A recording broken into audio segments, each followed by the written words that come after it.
Essa visita no Museu da UFPA, né? Temos aqui os nossos monitores. Hoje quem vai falar é o Raul. O Raul já foi monitor do roteiro, há uns 5 anos atrás, não foi, Raul?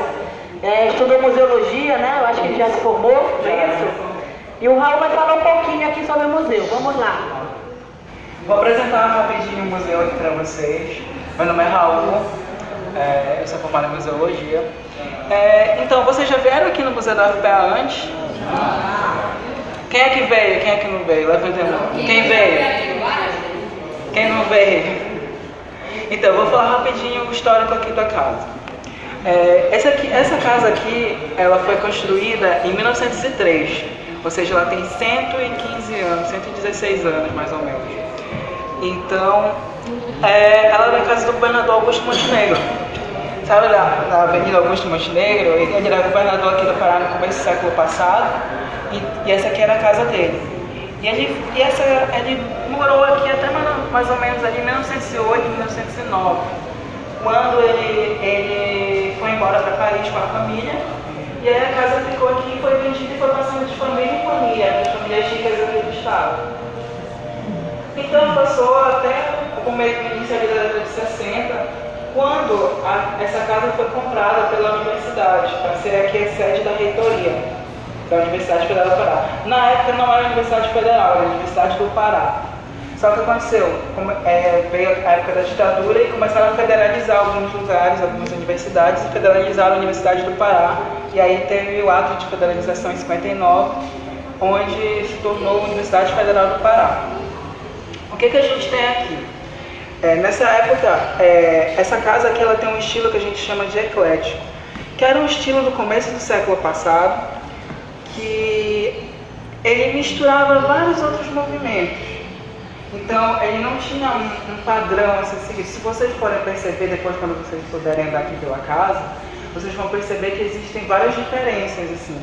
Aqui, por exemplo, você já vê uns pilares aqui mais voltados para o greco-romano, que são esses aqui, uma coisa mais grega, esses arcos, essa forma de desenho que tem aqui. Se vocês olharem lá na frente, a casa ela tem esses pilares, mas ela tem umas grades, tem gradismo, coisas mais modernas. Se vocês olharem a porta, as portas elas não combinam com esse mesmo tipo de material que tem aqui. E se vocês olharem para cá, para dentro da casa, já é uma coisa mais Art Nouveau, que era uma coisa que estava em voga no começo do século passado, porque era a época, início da Belle Époque ali, então a gente tinha uma influência francesa muito forte. Então, esse estilo eclético ele junta vários movimentos para as construções arquitetônicas da época. O que a gente tem aqui? Se vocês pararem para perceber a casa, ela é feita basicamente de metal, madeira e gesso. Isso daqui não é mármore. Muita gente pergunta, isso aqui é uma pedra de mármore? E Deus, não, isso aqui não é mármore, isso aqui ela é um gesso misturado com cimento para poder deixar ela dessa forma. Até porque uma pedra de mármore desse tamanho seria muito cara, porém era um costume da época, era uma moda na época fazer esse trabalho que a gente chama de marmorização, que eram esses materiais que imitavam o mármore. Então eles faziam tudo de gesso e cimento e depois eles pintavam. E eles faziam esse trabalho. Hoje em dia é muito difícil encontrar pessoas que fazem esse mesmo trabalho tão bem feito como tem aqui, que as pessoas chegam a se enganar. Então essa aqui era um costume também da época. Essa aqui é uma das casas de vanguarda. Como era a casa do governador, ela era uma casa de vanguarda da época. Então era tipo todas as modas que estavam surgindo no início do século XX, elas eram apresentadas aqui. Elas acabavam vindo para cá porque o governador tinha um contato muito grande com as pessoas da Europa. Então, nessa época, a Europa ainda era muito influente aqui no Brasil, principalmente aqui no Pará, a parte da francesa era muito mais influente. Então, a gente tinha essas modas todas aqui. Essa daqui foi uma das primeiras casas que tinha banheiro dentro, porque ainda era muito comum o banheiro ser fora, ser externo. E aí a gente tem aqui o banheiro dentro. Essa também era uma das primeiras casas em que os salões eram bem divididos, então a gente tinha certinha a divisão aqui. Aqui era uma sala de jantar, para lá era uma sala de jantar, para cá era a cozinha, não era tudo misturado, como era muito comum no começo do século isso. Ainda ter essas casas onde esse padrão ainda era, não tinha assim uma divisão tão correta assim, entre o que era quarto, o que era sala, o que era sala de jantar, o que ainda tinha uma mistura muito grande. Essa sala ela já começa a dividir as áreas dos diferentes ambientes da casa. Outra coisa, a gente vê que o pé direito é muito alto, porque não tinha ar-condicionado, como a gente está sem ar-condicionado hoje também. E não tinha ventilador, assim, então eles tinham que ter uma forma do vento circular aqui dentro de maneira fácil. Então tinha janelas em todos os lugares. Atrás dessa parede falsa tem uma janela, atrás ali tem uma janela, aqui tem várias janelões. Porque o vento circulava e saía e estava sempre circulando o ar aqui dentro da casa, se renovando. Outra coisa que vocês vão ver é que uma casa considerada pequena para os padrões da época, porque ele era um governador, tinha um status social muito grande, só que ele tinha uma família muito reduzida, ele só tinha um filho e uma esposa. E para a época, ostentar, era a época que estava correndo muito dinheiro aqui, era a época da Belle Époque, a época da borracha, a exploração aqui estava muito forte, então a gente tinha essa ostentação das casas. E ele resolveu ir por outro lado, que era fazer uma casa menor, que ainda é uma casa grande, mas era uma casa menor, onde ele pudesse se ater aos detalhes da casa. Então a gente vê que existe um desenho no chão.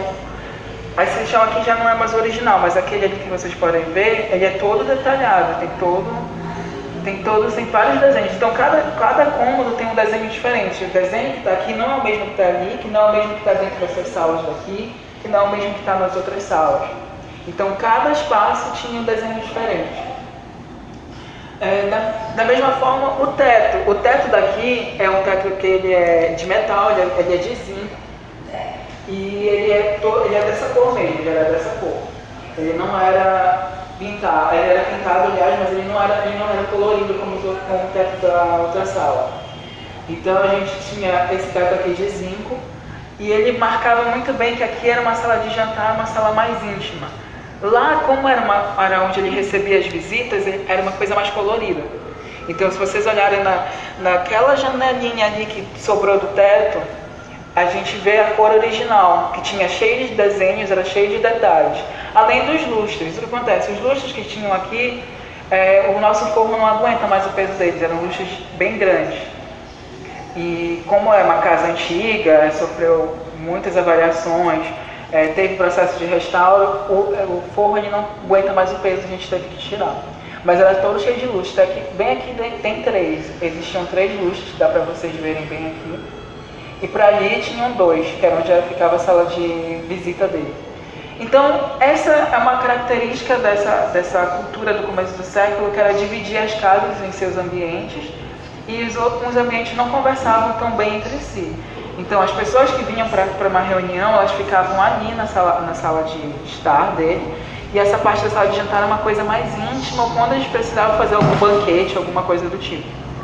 Da mesma forma, essa parte daqui era como se fosse o gabinete dele, porque não tinha um lugar para ele fazer os despachos das atividades de governante. Então ele fez um escritório dentro da casa dele. E esse escritório ele não permite o acesso das pessoas que... Eu posso mostrar depois ali para vocês que as pessoas elas não se cruzam quando elas entram aqui no espaço. Então, por exemplo, se alguém vem para o gabinete, ela entra por uma porta e sai pela outra, que tem bem ali, que dá direto para fora do museu, no caso. Essa porta daqui era só para as visitas. Então, ninguém se cruzava. Então, ele separava muito bem os ambientes aqui da casa. Outra coisa, a gente teve na época... Quando essa casa ela foi comprada pela UFPA, para essa reitoria, já era na época do começo da ditadura. E existia uma padronização dos prédios. Então a gente teve também que a gente percebe que ela não tem mais a cor original porque ela foi totalmente pintada. Pintaram várias vezes de branco, de cores neutras, porque era um padrão que o governo seguia dos prédios públicos. Então eles não poderiam ter esses detalhes. Então a gente perdeu muita coisa, por exemplo, dos detalhes das pinturas, dos detalhes das paredes. Se vocês forem ver aqui, é tudo branco o teto, é tudo branco aqui as paredes. E tem esses quadradinhos que, quando foi feito o restauro, a gente conseguiu recuperar qual era a pintura mais antiga daqui. Só que é muito caro fazer um restauro, principalmente um restauro de um prédio inteiro. E também existem escolhas que devem ser feitas. Então, pesando essas escolhas, a direção, na época que estava à frente do restauro, resolveu manter o prédio branco, porque como ele ia funcionar como museu, então, para não ter um choque entre as obras que vão ser expostas aqui e a própria arquitetura do prédio, por ser uma arquitetura muito colorida, de cores muito vibrantes, então foi feita uma escolha de manter o prédio nessa cor branca. Mas a gente, para não criar um falso histórico e dizer, nossa, o prédio foi concebido com essa ideia de ser branco, com essa ideia de serem cores neutras, de serem cores pastéis, esses tons mais neutros. Então a gente fez o trabalho de restauro e de prospecção e de descobrir as camadas mais antigas de tinta aqui. Tinham 12 camadas de tinta em cima do original, do mais antigo, na verdade. A gente não pode afirmar com toda certeza que é o original, porque tem que ser feito um trabalho de uma análise química, mas essa foi a camada de tinta mais antiga que foi encontrada. E se vocês forem olhar, para vocês poderem percorrer aqui, tem esses quadrados aqui, em vários pontos aqui da casa, que mostram como era a pintura. Ali no teto também tem, que mostra como era a pintura.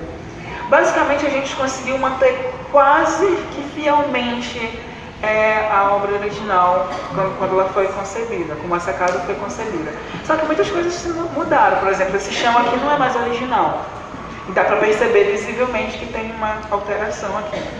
Se vocês forem ver, a pintura não é mais original. Mas a gente conseguiu manter a casa bem próxima do que é a realidade, do como a ideia do Augusto Montenegro para essa casa.